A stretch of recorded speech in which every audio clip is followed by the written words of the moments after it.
নমস্কার সবাইকে, ত্রিপুরা পাবলিক অপিনিয়নে আপনাদের স্বাগত। আমি সোমেন রয়েছি আপনাদের সঙ্গে। আজকের ভিডিওতে আমরা যে বিষয়টি নিয়ে কথা বলবো তা হচ্ছে ইউটিউবে আমাদের চাকরি বিষয়ক যে আলোচনা আমরা করি সেই বিষয়টিতে একজন কমেন্ট করেছে সেই অ্যাকাউন্ট নাম্বারটির নাম এখানে বলতে পারছি না, তবে তিনি লিখেছেন, দাদা এসটিজিটি রিক্রুটমেন্ট এ যে অল পোস্ট আর টেম্পোরারি এই বিষয়টি লেখা আছে, এই বিষয়টি নিয়ে ক্লিয়ার করুন এবং এডুকেশন থেকে সেক্রেটারি অফ এডুকেশন থেকে টিআরবিটি কে টেম্পোরারি পোস্ট নেবার জন্য বলেছে, কিন্তু বিষয়টা ডিপার্টমেন্ট ক্লিয়ার করছে না, টেম্পোরারি লেখা রয়েছে। তো এই বিষয়টি নিয়ে যখন আমরা একজন আধিকারিক লেভেলের কথা বলেছি, তিনি বলেছেন temporary or permanent in the initial years service remains temporary only. In the question of temporary or permanent, এই প্রশ্নে আমরা যদি বলি সেটা হচ্ছে এক কথায় in the initial year service remains temporary only. প্রত্যেকটা চাকরি টেম্পোরারি থাকে। আমরা কেউ যখন চাকরি পেয়ে যাই, অনেকেই বলেন যে 5 বছর পর যেহেতু রেগুলারাইজ হই, এই 5 বছর চাকরি কোনো নিশ্চয়তা নেই। যদিও রেগুলারাইজ হলেও চাকরি নিশ্চয়তা আছে এটা বলা যায় না। যে কোনো অপরাধ এবং গভর্নমেন্টের সঙ্গে যে এগ্রিমেন্ট হয় চাকরির ক্ষেত্রে, অফার থাকে, লেখা থাকে, ছোট ছোট করে লেখা থাকে টার্মস এন্ড কন্ডিশন, সেটাকে ভায়োলেট করলে চাকরি থেকে বরখাস্ত করা যেতে পারে, পাকাপাকি ভাবে পার্মানেন্টলি করা যেতে পারে। অতএব কোনো চাকরি পার্মানেন্ট এটা কিন্তু বলা যায় না। আমরা প্রাথমিকভাবে আমরা বলতে পারি যে স্থির বেতনের চাকরি বা ফিক্সড পে যেটাকে আমরা বলি, এবং রেগুলার পেতে আমরা স্যালারিতে চাকরি এটা বলি। কিন্তু 5 বছর যেহেতু টেম্পোরারি চাকরি মানে ফিক্সড পেতে, সেটা টেম্পোরারি ফিক্সড পে, ফিক্সড চাকরি, সেই সময় চাকরি, কিন্তু এটা কোনো চাকরি নিশ্চিত না আমরা বলছি রুলস ব্রেক করলে।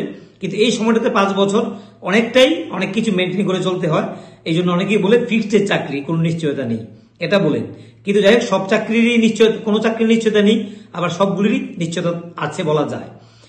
তো এক্ষেত্রে এটা টেম্পোরারি, একটা ফার্স্ট ইনিশিয়াল স্টেজে টেম্পোরারি থাকে, এটা অন্য কিছু চিন্তা করার কোনো ব্যাপার নেই, এটা হচ্ছে কথা। এবং ফায়ার সার্ভিস নিয়ে যদি আমরা বলি, তাহলে আমরা বলবো ফায়ার সার্ভিসের যে নতুন কমিটি হয়েছে, সেই কমিটি সক্রিয় থাকলেও নতুন করে পরীক্ষা নেওয়ার কথা, সেখানেও সলিউশন হচ্ছে না। এই যে আমি 2 বছর 3 বছর আগে বলেছিলাম যে মুখ্যমন্ত্রী বিপ্লব কুমার দেবের সময় চাকরির প্রসেস তিনি নেই, দপ্তরের মন্ত্রী ছিলেন রামপ্রসাদ পাল তিনি নেই, যে আধিকারিকরা ছিলেন তারা নেই। তো এক্ষেত্রে কি হয়েছে, আমাদের মনে হয়েছে অনেকগুলি রুলস, অনেকগুলি সিস্টেম ব্রেক হয়েছে। এখন কোনো আধিকারিক সেই রিস্ক নিতে চাইছেন না, সই করতে চাইছেন না। এখনো সেই সমস্যাটা ঝুলে রয়েছে বলে কিন্তু মনে হচ্ছে, এখনো প্রবলেম কিন্তু সলভ হয়নি। এই যে পরীক্ষার কথা বলেছে, পরীক্ষার নতুন কমিটি হয়েছে, তারা কিন্তু সেই লক্ষ্যে পৌঁছতে পারছে না, যে সমাধানের লক্ষ্য সেটা কিন্তু এখনো আটকে রয়েছে। এটাই হচ্ছে আমাদের কাছে আপডেট। এবং একজন ফায়ার সার্ভিসের ভাই আমাদেরকে উমাকান্ত একাডেমির সামনে সম্ভবত দেখা পেয়েছিল, এবং দেখা পাওয়ার পর আমরা সেটাই তাকে শুনিয়েছি যে আমাদের কাছে কি তথ্য রয়েছে সেটা আমরা শুনিয়েছি।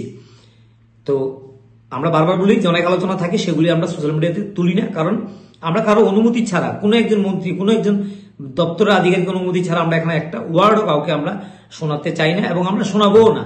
এবার কেউ বিশ্বাস করতে পারে, নাও করতে পারে। তো সেই জায়গা থেকে আমরা বলতে পারি যে বিষয়টা হচ্ছে এখন ফায়ার সার্ভিসের এই অবস্থা, এবং এসটিজিটি বা এসটিজিটি নিয়ে যে ঘোষণা করছেন একজন ভাই, সেই বিষয়টাকে আমরা আশা করি ক্লিয়ার করতে পেরেছি। এবং স্পেশাল এক্সিকিউটিভ নিয়ে যদি আমরা আবার বলি, তাহলে কিন্তু এখন অব্দি, আজকে দিন অব্দি, আজকে যখন আমরা কথা বলছি ঘড়ি কাটায় রাত 10টা বেজে 45 মিনিট, আজকে হচ্ছে শনিবার, কথা বলছি আমরা, তখন অব্দি পুজোর আগে চাকরিটা হচ্ছে এটা নিশ্চয়তা দিতে পারছি না। এখনো এটা নিয়ে বলা যাচ্ছে না পুজোর আগে হচ্ছে, অর্থাৎ পুজোর আগে পর্যন্ত ঝুলেই থাকবে বলে মনে হচ্ছে। তারপর যদি কোনো আপডেট ইমিডিয়েটলি চলে আসে, আমরা অবশ্যই এটা নিয়ে কথা বলবো। তো ততক্ষণ তোমরা সবাই ভালো থাকো, সুস্থ থাকো, আমাদের সঙ্গে থাকো।